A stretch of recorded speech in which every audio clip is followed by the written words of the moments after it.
Hey everyone, I just wanted to say I took a few days rest and went to the beach.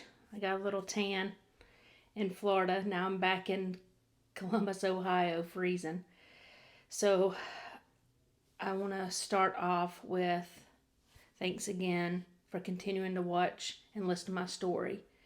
And thousands of you guys are watching and commenting and tell me parts of your story when you were incarcerated. And by the way, I appreciate the bravery because, like I've commented back, it takes telling your story to release what you've been pushing down. And when you start releasing that and you start sharing it in a safe space, you begin to heal. So do not be embarrassed about charges or being incarcerated or thinking that you are some sort of horrible person because of what you did. No one knows your circumstances. No one knows why you did something, and nobody knows if you really did something or not. And you're just like me, been put in somewhere, being charged for something that I didn't do. So I just wanted to take a minute and thank everybody. And it's I'm in awe at not even knowing who's watching me and who's listening and the strangers that I'm connecting with. And it's just beautiful. So I'm going to keep doing this and just be patient because there's still a lot to the story. And I really do. Like, I hope that you can release your part. I hope you can find your spiritual connection if you haven't already. And know that there is a spiritual force, a creator that is on your side and loves you and will make things better for you. I promise. And I want to share that. So let's go back into the dorm. Every week there was a book cart, and it parked in front of the dorm, and it was sort of like a golf cart, and it had like these canvas sides on the back where they pulled numerous books. And the jail chaplain, she pulled into that little circle area outside the doors, and then we were given permission to line up just inside the doors. And so it was my turn, and I went outside to pick out a couple of religious books to borrow for the week. And um, I walked out to the cart to meet the chaplain, who had really helped transform my heart. The week prior, when I was in the holding cell, was the same chaplain, and the cart um, was like this mobile library. And I was hoping that she would notice me from the holding cell when she got out, and she was kind of walking around showing where the books were. And so I asked her, I said, "Do you remember me?" She said, "I do remember you." And she said, "And I've been praying for you." She said, "I saw where you got your Bible." And when she smiled, there was just this love and light that I could feel coming from her on a soul level. And it's something that I had longed to get back for so long, and I wanted that. I knew what it was, but I wanted that back. And I just stood there in those blues that were too big for me because I was already losing weight. And I looked down at the books, not having any idea what I wanted. And I wanted to stay with her. I didn't want to go back in that dorm in the darkness and face terror with my own thoughts. So I looked at her, and she said, "Do you know what kind of books you like to read?" And I just said, "I just want to go home." And the tears just started pouring heavily down my face. And I cried so much that the tears were burning my cheeks. But I didn't care. I wanted to be rescued. And she watched from a distance as I cried. And I have no idea, what I was thinking when I said I wanted to go home. because I knew when I returned I didn't have a home. I had sold both of my homes. I didn't really have anywhere to go. And then, you just have to think, well, the home really is not a place. It's the people around you. It's the people that love you. It's the people who are worried about what you're going through, and your friends and your family. It really wasn't about a physical address. And she looked at me. She said, I wish I could hug you right now. She said, but they do not allow us to do that. And I said, well, why haven't they picked me up yet? Why has Georgia not picked me up yet? Why am I still stuck here? And in her calm, peaceful voice, she said, God's timing is perfect. There's always a reason for his delay. Even though you can't see it, you've been delayed for a reason. And I looked back down at the books. My fingers were shaking, and I was trying to thumb through, pulling some books towards me one by one. And I started noticing the sun and the warmth on my back and my face, arms. And then she said, well, here's this Left Behind series, but I wasn't interested in that. And then I picked up a book called God Will Carry You Through, and had these little ocean waves on the front. And I said, this is the one I want. Like, that's the one I felt drawn to. And she said, okay. She said, let me pray for you. And I stood in front of her as she took time to pray for me in my situation. And of course, more tears and more tears. And I knew that I couldn't keep standing there wasting time, or I would get in trouble. So I had to turn back towards my dorm and start walking so another inmate could have their turn. I took my book inside and I wiped the residue from my cheeks that had been caused by the tears. I returned back to my cubby, and all the women were being extra talkative that day, and I just wanted to be left alone in silence so I could read and get a word of hope. Being in the dorm, of course, that walk-in dorm was a lot better than isolated in a holding cell, and that made me feel a little better. But the downside was it was loud. I mean, with 40 women sharing an open space in a building like that, it would echo, and it just, even if they were whispering, it still, sounded really loud. So anyway, I looked over, since everybody was kind of being talkative, I couldn't focus on my reading, at one of the Hispanic girls to the left of me in the cubby, and I just started trying to come up with conversation. I said, hey, why are you here? And she said, because I didn't get some shots that I needed. And she said, the CDC had me arrested and made me spend 6 months here. And she said, but I'm about to be released. She kept her cubby so nice and neat. She never had extra food. She would have one book, and she kept to herself a lot. And I could just tell, like, she never had money for anything extra. I never even saw her make a phone call. And then the way the restroom was, and where my cubby was, it was a lot of traffic, walking from one side of the tier over by the restroom that was pretty much right next to where I was staying. And then there was this other short Hispanic girl with curly hair, and she just kept making eye contact with me every time she'd walk by my dorm into the restroom. And she'd smile and she'd wink. It's shortly after having that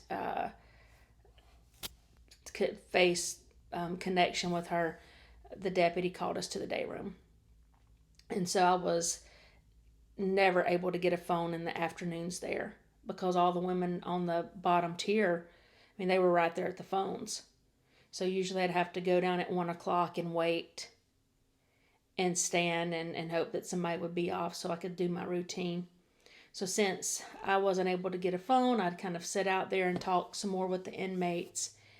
And I sat down in some of the green chairs and staring at the TV. And that same woman that kept walking by, winking and smiling, she said, "Hey, how are you?" And I said, "I don't know. I just want to go home." That was always my answer. I just want to go home. I want out of here and I want to go home. When are they going to pick me up? And of course, her reply was, "Damn, girl, your voice is sexy as fuck." And I didn't want to be hit on in there. And it wasn't like it happened a lot, but it happened. And I wasn't interested. And so she said, "Do you have some chips?" She said, "I'll give you some chips back when I get my food." And I said, "Yes, I do." And I didn't mind sharing what I had. So I walked up to my cubby, I got a bag of chips, and then she smiled and told me she wanted to hear me talk some more. And she said, "Where are you from, girl?" And I said, "I'm from Georgia." And she said, "Georgia? And is that why everybody calls you Georgia?" So I saw a chance at the phone and I took it. I mean, she finished that sentence and I was going to the phones with my same routine of calling Dad to see if he had heard anything new from my attorney or anything about my case. And then I would call my sister. And, she was, in Georgia making phone calls, trying to see if anybody could tell her at the jail when I was going to be transported out of California. And nothing. And sometimes I just would start feeling trapped on those phones and getting a lot of anxiety, especially when the conversations really weren't going anywhere on my behalf, with me having any type of hope. Or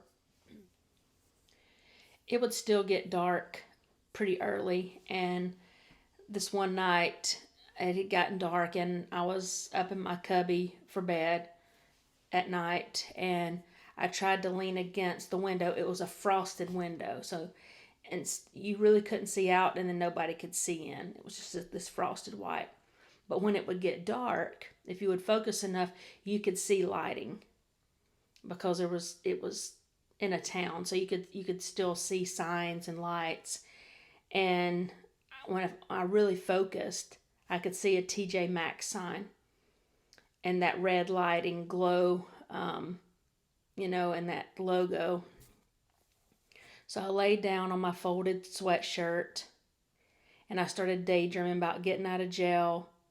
And I saw myself walking over to that shopping area, getting me a new cell phone charger, and then taking an Uber to a really nice hotel. And then I thought after I get to the hotel, I can put on a robe and then I can wash my clothes that I was arrested in and have new, fresh, clean clothes. And then I can put my clean clothes back on and DoorDash In-N-Out Burger, because that's what I wanted. As soon as we got out of Mexico and into California, I wanted In-N-Out Burger. And then I thought, then the next morning I can fly from San Diego into Atlanta and then go turn myself in. I mean, that didn't seem unrealistic.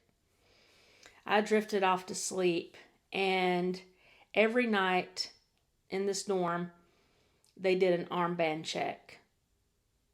And so the deputy would come up and wake you up and, "Hey, armbands. It's just an armband check." And I hated it so damn bad. I hated wearing an armband that had that picture of me and my scared face the night that I was brought into booking. I mean, it was just a reminder. I'd constantly look down and have to see my name, my birth date, my inmate number, and then there was that picture. And so I stood up, I stretched out my arm enough for her to look at my armband, and then I took my glasses off, laid them on my nightstand, and curled back up under the blanket and went back to sleep. And jail is kind of similar to hospitals as far as trying to get rest, because there's your nights are always interrupted. I mean, constantly. With the sound of flip-flops from other inmates going back and forth to the bathroom, to the dim lighting because it's never completely dark, the phone ringing at the deputy's desk, the toilet flushing. You know, they're big industrial toilets, so they're loud. And so you really never get any sleep. And then it's 4 a.m. Breakfast, come down, get your breakfast. And this morning it was boiled eggs that I had to crack and peel myself, a box of cornflakes, a banana, and a carton of milk. And I would take that carton of milk, I would take it into the restroom, dump it down the sink, rinse it out real good, and that's what I would use to drink my water out of. After breakfast, I'd doze back off, and then I usually woke up around 6:30, and I'd start pacing the little area until 7 a.m. for day room. And I would keep that piece of rolled up paper that I showed in my previous video with the pencil in it, and I'd keep it in my hand. And I'd walk and pace for those 30 minutes, looking down, hoping that they would, make at 7 o'clock on the dot, hey, day room's open.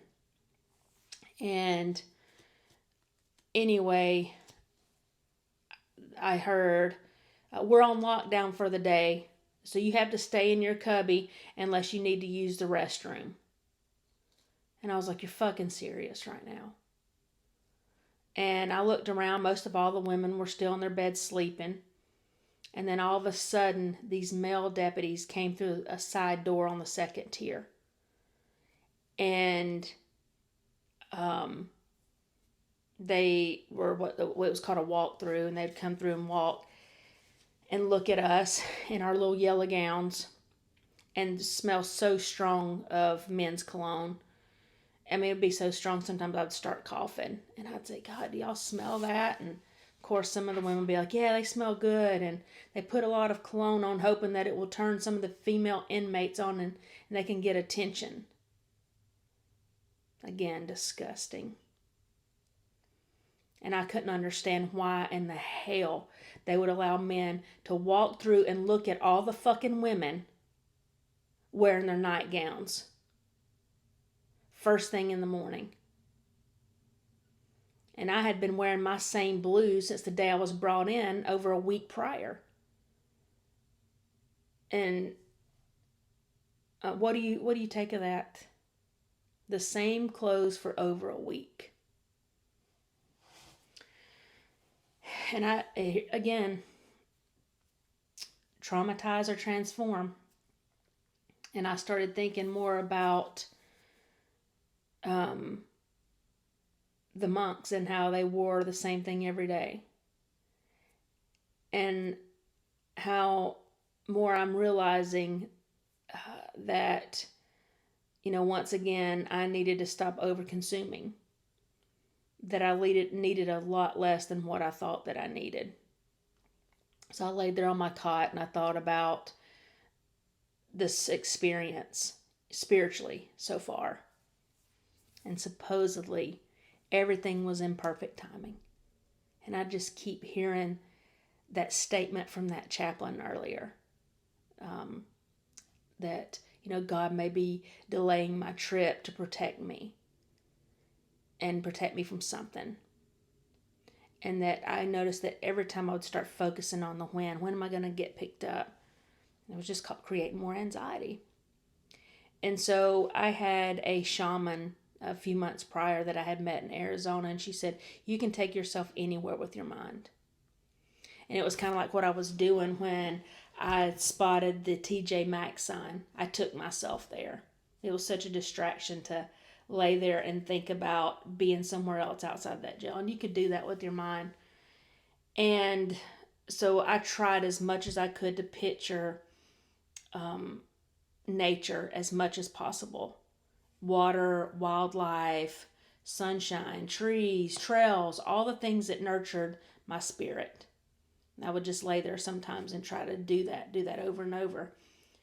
And then I would take my mind back to Mexico in a month prior, and I visualized myself being on a whale boat. We did a whale watching tour, and I had already learned before I went there kind of how to communicate with the whales.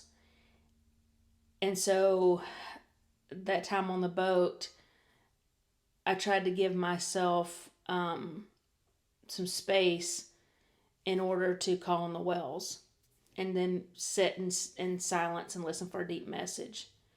And I would say, hey, whales, I'm here. I'm listening to anything you'd like to say. And then the whale would come up, raising out of the water, and you could just feel the mist coming from their blowhole, and it would just kind of go across your face. It was such a graceful experience. And the whales, they just come out of the water and then back down without creating waves.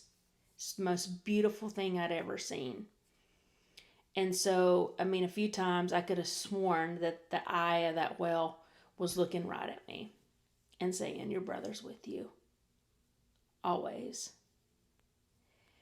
And a few days before the whale watching, I went and hired a private boat captain to take me out to an island named Coronado, and it was in the Sea of Cortez.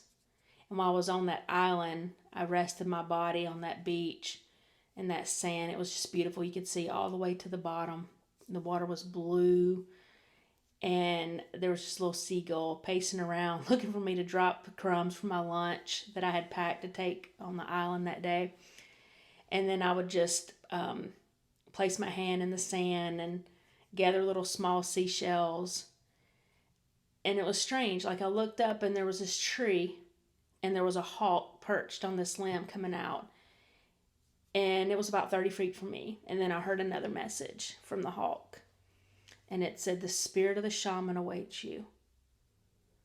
And here I was in a jail full of spiritually sick women. My own loss of that Christ spirit within me. A missing purpose in my healing work, my writing. And, those are things that it was starting to come alive within me. And then I had this theory of, maybe those waves out there on that boat from the ocean caused a lot of the rocking in the boat. And then when those whales would gracefully land against the water, looking at me and inviting me to come and jump in their belly. And this time in jail would be a part of my journey back to the town that I had run from and that I had said no from, or the gifting that I had run from. So this was all part of me discovering me being in that whale's belly, because that's what jail had become for me. And then eventually I fell asleep with some new possible connections